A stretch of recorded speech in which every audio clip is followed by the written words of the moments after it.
மழை வெள்ளத்தால் பாதிக்கப்பட்டுள்ள தென் மாவட்டங்களில் மீட்பு மற்றும் நிவாரணப் பணிகளை தமிழக அரசு தீவிரப்படுத்த வேண்டும் என்று அம்மா மக்கள் முன்னேற்றக் கழக பொதுச் செயலாளர் டிடிவி தினகரன் வலியுறுத்தியுள்ளார்.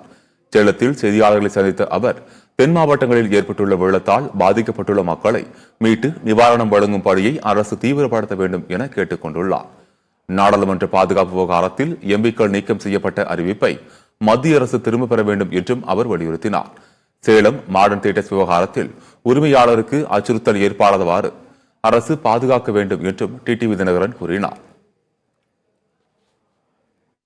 அரசாங்கம் விரைந்து நடவடிக்கை எடுக்க வேண்டும். நான் கூட நிவாரணம் வழங்குவதற்காக நான் இப்ப இங்க வீரபந்தி திரு செல்வம் அவர்களின் தந்தையார் மறைவு நிகழ்ச்சியில் கலந்துட்டு நேரம் அங்கதான் போறேன். அது போன்ற அச்சுறுத்தல்லாம் அரசாங்கம் செய்யக்கூடாது. ஜனநாயக நாட்டில் ஆட்சி அதிகாரம் இருக்குங்கிறதுக்காக ஒரு சிலை வைப்பதற்கு அப்படி வைத்தால் மக்களே அதை ஏற்றுக்கொள்ள மாட்டார்கள்.